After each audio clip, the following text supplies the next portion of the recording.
कक्षा 7 की गणित के अध्याय 1 में प्रश्नावली 1.3 का तीसरा सवाल हल कर रहे हैं कि रिक्त स्थानों की पूर्ति कीजिए। और ये सब किस पर हो रहा है? पूर्णांकों पर। तो देखिए यहाँ पर ए से लेके एच तक कुछ खाली स्थान दिए गए हैं, उनको अपने को भरना है। तो ये है 369,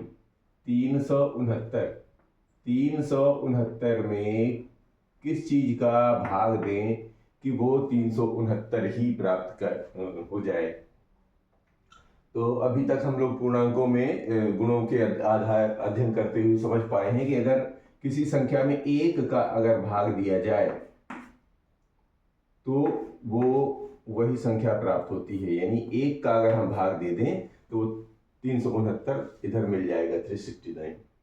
इसी तरह बी वाले में ये कह रहा है कि ऋण 75 में किस चीज का भाग दें, मतलब किस अंक का या किस पूर्णांक का भाग दें कि वो ऋण 1 प्राप्त हो जाए। तो ऋण 1 प्राप्त करने का क्या तरीका होता है कि जो मूल संख्या है उसी संख्या से भाग दीजिए, लेकिन अगर ऋण चाहिए तो अगर पहले वाली संख्या में ऋणात्मक है तो नीचे वाली संख्या यानी हर धनात्मक होनी चाहिए। अगर ऊपर वाली संख्या धनात्मक है तो नीचे वाली संख्या ऋणात्मक होनी चाहिए। तो यहाँ पर धनात्मक पूर्णांक है तो ऋणात्मक पूर्णांक है तो हमें धनात्मक पूर्णांक यानी वही धनात्मक पूर्णांक चाहिए, या उसका योज्य प्रतिलोम बोल सकते हैं। उसका योज्य प्रतिलोम से अगर हम भाग दे दें तो वो 1 प्राप्त हो जाएगा। यहाँ पर देखेंगे ऋण 206 में किस चीज का भाग दें, किस अंक का भाग दें, किस पूर्णांक का भाग दें कि वो 1 प्राप्त हो जाए। तो जिस संख्या में उसी संख्या का भाग दिया जाता है तो 1 प्राप्त होता है। तो ऋण 206 में ऋण 206 का ही भाग देंगे तो ही 1 प्राप्त होगा। यानी ऋण 206 में ऋण 206 का ही भाग देंगे तो 1 प्राप्त हो जाएगा।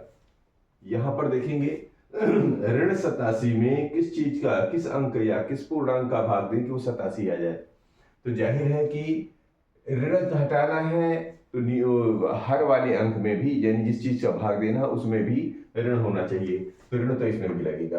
अब क्या लगेगा, चाहिए क्या हमको? 87 चाहिए। 87 यहाँ पर लिखा हुआ है, इसका मतलब 1 का भाग देंगे। यानी 87 तो चाहिए, लेकिन 87 कैसे प्राप्त होगा? जब 1 का भाग देंगे। यानी कि ऋण 87 में ऋण 1 का अगर हम भाग दे दें तो वो संख्या 87 प्राप्त हो जाएगी। यह कह रहे हैं कि किन दो संख्याओं का भाग देने पर ऋण 87 आएगा। किन दो संख्याओं का भाग देने पर ऋण 87 आएगा। देख लीजिए इसी तरफ का यही चीज है, ठीक है ना।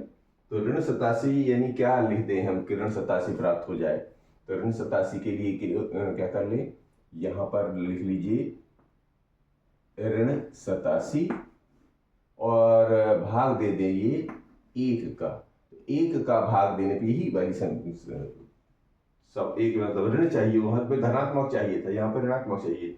तो ऋण 87 में यदि 1 का भाग दे यानी कि ये पूरी संख्या है हमको चाहिए। यहाँ पे 2 चीजें भरनी पड़ेंगी। तो ऋण 87 में 1 का भाग देने पर ऋण 87 प्राप्त हो जाता है। यहाँ पर देखिए किस संख्या में यानी पूर्णांक में 48 का भाग दें कि ऋण 1 प्राप्त हो जाए। तो ऋण 1 प्राप्त करने का तो तरीका यही है कि 48 ही हो, लेकिन इसका क्या चाहिए, कैसा? 48 का योज्य प्रतिलोम हो। यानी ऋण 48 हो तो ऋण 1 मिल जाएगा। ऐसे 48 का 48 से भाग देने पर 1 और ऋण चिन्ह इसका आ जाएगा। यहां पर देखिए 20 है और भाग किस संख्या का, किस अंक का दें या किस पूर्णांक का दें कि ऋण 2 प्राप्त हो जाए। तो पहले तो जिस चीज का भाग देने पर 2 प्राप्त होता है यानी 10 का भाग देने पर 2 प्राप्त होता है, ठीक है। अब यहां पर चाहिए ऋण, ये धनात्मक है तो ये ही भी संख्या है जिससे भाग दे रहे हैं, वही अगर ऋणात्मक हो तो हमारा काम आसान हो जाएगा। तो 10 दूनी 20 और चिन्ह क्या होता है, चाहे ऊपर वाला ऋणात्मक हो चाहे नीचे वाला ऋणात्मक हो, और परिणाम जो है ऋणात्मक आता है, ठीक है। 10 दूना 20 कर देंगे और चिन्ह इसमें ये धनात्मक है तो ये नीचे वाला संख्या ऋणात्मक हो गया था, ये संख्या भी ऋणात्मक आ जाएगी। यहां पर देखेंगे कि कह रहे हैं कि खाली स्थान में किस संख्या है, मतलब 4 का भाग देने पर ऋण 3 आता है। तो आपने अभी उसमें पूर्णांकों के जो भागफल के जो गुणों का अध्ययन किया था उसमें क्या किया, 2 संख्याओं का अगर भाग है, मतलब कोई भी गुणात्मक संख्या, दो संख्याओं का में से दो भागफल मिलते हैं, तो इसका मतलब इधर वाली संख्या ज्ञात करने के लिए अगर मैं इधर वाली संख्या का गुणा कर दूं तो ये वाली संख्या प्राप्त हो जाएगी। यानी 4 तेई 12, और कैसा है, ऋण का है, तो ये भी ऋण रहेगा। यानी ऋण 12 में 4 का भाग देने पर ऋण 3 प्राप्त हो जाता है। तो ये रहा प्रश्न नंबर 3। अब लेते हैं इसी का प्रश्न नंबर 4।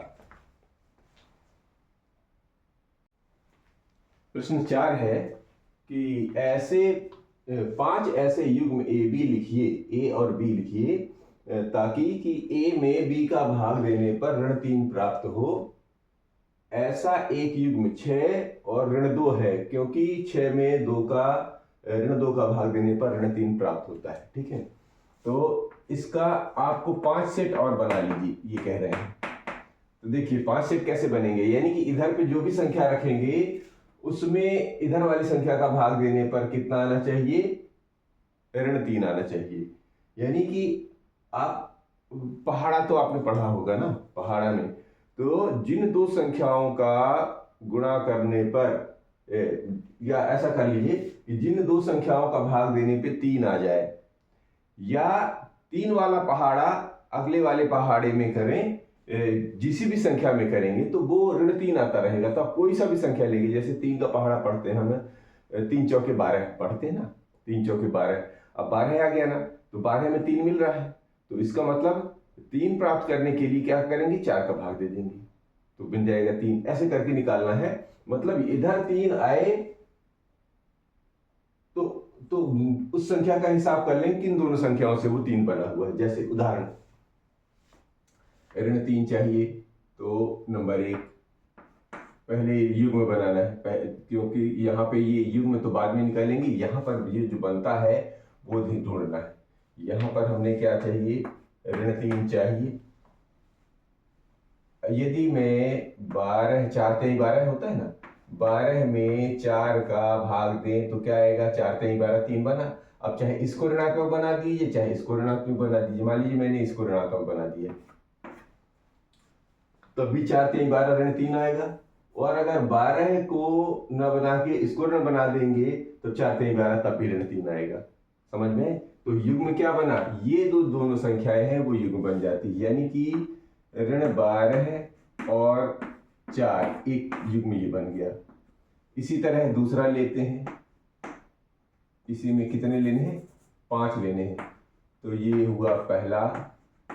दूसरा यहां से बनाना शुरू करिए, तो इधर पे युग्म बन जाएगा। इधर लिख लीजिए युग्म, और इधर क्योंकि माने वो जो कारण दिए कैसे बन रहा है। ठीक है, तो इससे हमारा ये काम आसानी से निकलता रहेगा। ये यहाँ पर बना देते हैं, ये लीजिए। अब फिर ऋण 3 बना लीजिए। ऋण 3 किससे बनता है, 5 3 15 है ना। तो 15 में यानी 3 5 15, ये भाग गुणे का चिन्ह नहीं, यहाँ भाग लगाना है भाई, भाग।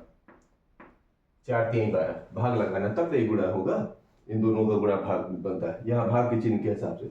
अब 5 3 15 होता है, तो 5 का भाग देंगे किसमें, 15 में, तो ऋण 15 बना दो। देखो 5 3 15, ऋण 3 आ गया। तो युग्म क्या बना, ऋण 15 और बना 5, ही दूसरा युग्म बन गया। एक और ले लीजिए, 6 3 18 है ना, 6 3 18 होता है। ऋण 3 चाहिए ही चाहिए, और किससे बनाना है, 18 से बना लीजिए। 18 में भाग दीजिए 6 का। तो अगर इधर वाले धन बना रहे थे, आपकी बार इधर ऋण ले लीजिए। तो 6 3 18, तो इधर बन गया सॉरी 18 और ऋण 6। एक और ले लीजिए, चौथा, और ले लीजिए 6 3 18 ले लीजिए। मान लीजिए 2 3 6 3 4 5 6 7 का ले लीजिए। 7 3 21 होता है, तो 21 में भाग दे देना है 7 का। ठीक है, तो 7 3 21 3 बन गया, चाहिए ऋण, तो चाहे इसको बना लीजिए ऋण, तो भी ऋण आ जाएगा इधर। यानी ऋण 21 में भाग देंगे 7 का, तब भी ऋण 3 बन गया, तो ये बन गया ऋण 21 और 7। और अगर एकदम छोटा बना है तो 1 3 या 3 और 1 भी तो होता है ना, यानी कि ऋण 3 चाहिए और इधर चाहिए 3 में 1 का भाग देने पर भी तो 3 होता है, और ऋण चाहिए तो इन दोनों में से कोई भी चीज ऋण बना दीजिए, तो इसी को ऋण बना लेते हैं। तो देखो 1 3 3 ऋण 3 आएगा, तो इसका एक युग में ये भी बन गया कि ऋण 3 और 1, ऐसे करके भी आप बना सकते हैं। 5 तो बन गए, और भी बना लीजिए जितने बने, ठीक है। ये रहा प्रश्न 4। प्रश्न 5 में लेते हैं कि दोपहर 12 बजे तापमान 0 से 10 डिग्री ऊपर था, यदि आधी रात तक 2 डिग्री सेंटीग्रेड प्रति घंटे की दर से कम होता है, यानी दोपहर में अच्छा खासा टेम्परेचर है, 10 डिग्री है ना, ठीक ठाक है, मतलब ठंडा ही है, पर जैसे जैसे दोपहर के बाद होना शुरू होता है तो 2 डिग्री प्रति घंटे, हर घंटे 2 डिग्री तापमान कम हो रहा है, ये कह रहे हैं। तो किस समय तापमान 0 से 8 डिग्री नीचे होगा? तो अब ये बताना है कि अगर ग्रेजुअली 2 डिग्री मतलब लगातार घट रहा है तो 8 डिग्री तापमान कम समय बताना कि कितनी देर हो जाएगा। फिर ये कह रहे हैं कि आधी रात को तापमान क्या होगा। आधी रात को तापमान, अभी देखिए ये भी समझना, आधी रात कितनी देर होती है। पूरा दिन और रात मिलाकर हम कहते हैं कि एक दिन हुआ है, वो कितने का होता है? 24 घंटे का। और दोपहर का दिन का 12 बजे और रात का 12 बजे बिल्कुल आधा आधा हुआ है ना, तो यानी दोपहर का अगर पूरा 12 बजे दोपहर है, यानी कि हम इसको पूरी दिन मानते हैं, तो रात को मतलब आधा दिन 12 बजे इधर निकल गया, तो रात को 12 घंटे बाद आधी रात आएगी, ये हमें ध्यान रखना है। तो शुरू करते हैं, ये सब शुरू करना। तो इसके लिए क्या करें हम, बहुत आसान तरीका करने के लिए कि सबसे पहले एक संख्या रेखा यदि बना ले तो सारा काम जो है आसान हो जाएगा। संख्या रेखा कैसे बना लेते हैं, फिर इबारत तो कभी भी लिख लीजिए, यह संख्या रेखा ऐसे होती, संख्या रेखा एक संख्या रेखा ही होती है, ये क्या, ठीक है ना। इधर क्या होता है? धनात्मक, और इधर होता है ऋणात्मक। कहीं पर हम बना लेते हैं ये 0, ठीक है ना। अब यहाँ पर 0 को जो बनाते हैं, यहाँ पे समय बनाना है, तो यहाँ पे ऐसा धनात्मक कर लेते हैं, ऐसा। यहाँ पर 12 बजे दोपहर ले लेते हैं, ठीक है। दोपहर 12 बजे जहाँ 0 होता है वहीं से काउंटिंग करते थे, यहाँ पर हम 12 बजे दोपहर से काउंटिंग शुरू कर रहे हैं।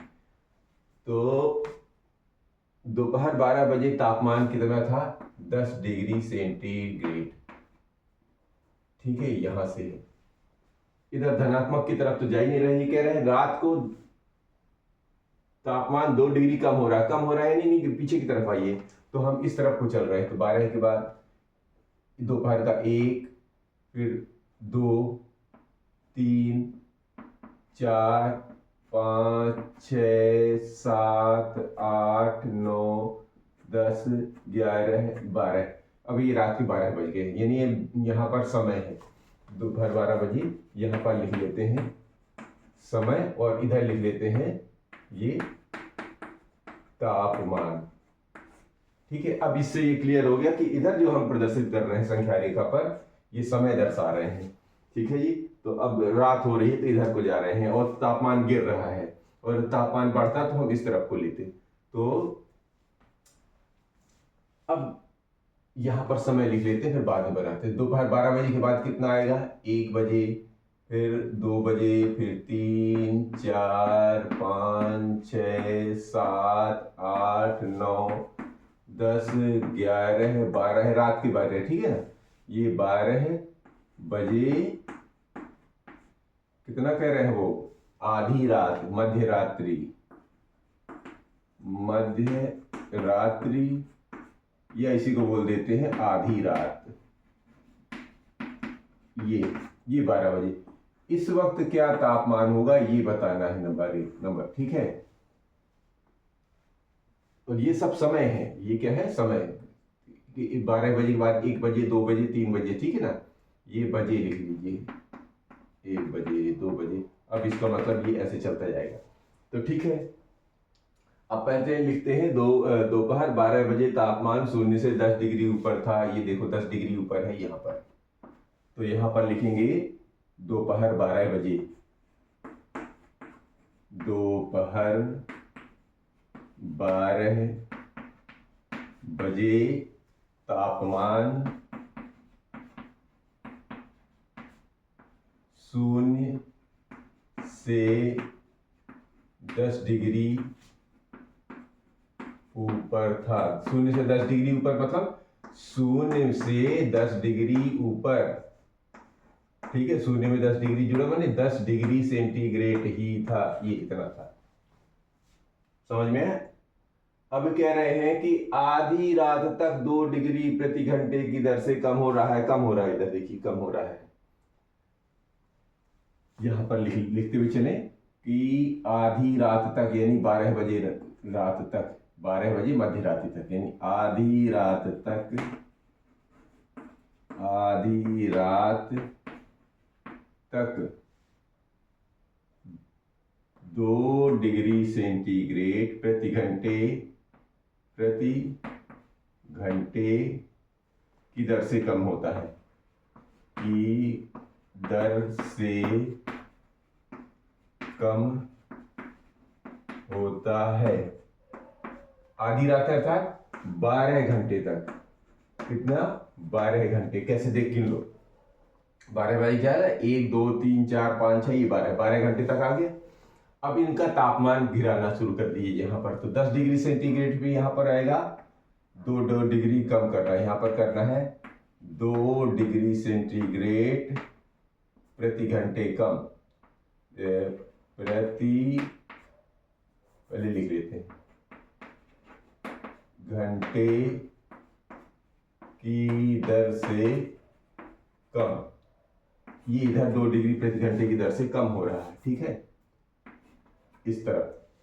तो ये हो गया 8 डिग्री सेंटीग्रेड, यहां पर हो जाएगा 6 डिग्री सेंटीग्रेड, फिर यहाँ हो जाएगा 2 डिग्री कम 4 डिग्री सेंटीग्रेड, फिर यहाँ आ जाएगा 2 डिग्री सेंटीग्रेड, फिर यहाँ आ जाएगा 0 डिग्री सेंटीग्रेड, फिर यहाँ आ जाएगा -2, -4, -6 डिग्री, -8 डिग्री, -10 डिग्री, -12 डिग्री और यह -14 डिग्री सेंटीग्रेड। अब देखते चलिए किस समय तापमान 0 से 8 डिग्री नीचे होगा। ये देखिए, ये आप समय देख लीजिए, 8 डिग्री सेंटीग्रेड कहाँ दिखा रहा है, ये यहाँ पर दिखा रहा है, ये वाला, ये 8 डिग्री सेंटीग्रेड कितना बजे समय है, ये 9 बजे समय है। तो किस समय सॉरी संख्या रेखा से स्पष्ट है, संख्या रेखा से स्पष्ट है, संख्या रेखा से स्पष्ट है कि तापमान, क्या पूछ रहे हैं, 0 से 8 डिग्री नीचे तापमान, 0 से 8 डिग्री नीचे, देख लीजिए समय कितने बजे आ रहा है, 0 से 8 डिग्री कितने बजे, 9 बजे, नीचे 9 बजे होगा। 0 से 9 डिग्री मतलब -8 डिग्री सेंटीग्रेड, 9 बजे होगा। 0 से 8 डिग्री अर्थात -8 डिग्री सेंटीग्रेड 9 बजे होगा, ठीक। एक जवाब मिल गया संख्या रेखा देखकर। फिर कह रहे हैं आधी रात को तापमान, आधी रात तो मतलब 12 बजे, अब क्या है 12 बजे देखिए कितना बढ़ गिर रहा है, 8 के बाद 10 बजे के 10 डिग्री सेंटीग्रेड हुआ, फिर 12 डिग्री सेंटीग्रेड, फिर 14 डिग्री सेंटीग्रेड हुआ। तो अब देख लीजिए आधी रात मतलब 12 बजे, 12 बजे कितना हो रहा है, देखिए घटते हुए ये 14 डिग्री सेंटीग्रेड आ गया। तो यहाँ पर लिखिए आधी रात को तापमान, आधी रात को तापमान घटते हुए कितना, आधी रात मतलब आधी रात को, अर्थात यहाँ पर लिखिए रात 12 बजे, आधी रात को, रात 12 बजे, क्यों आधी रात ऐसे ही होगी ना, रात 12 बजे तापमान, रात 12 बजे तापमान देख लीजिए कितना हो रहा है, 14 डिग्री सेंटीग्रेड, ऋण 14 डिग्री सेंटीग्रेड, क्यों, क्योंकि ये घटता जा रहा है ना, घटता हुआ तापमान था। तो इस तरह ये अगर संख्या रेखा में बना लेते हैं तो आप एक ही बार में सारे के सारे सवालों के जवाब देखकर दे सकते हैं। तो ये रहा प्रश्न नंबर 5।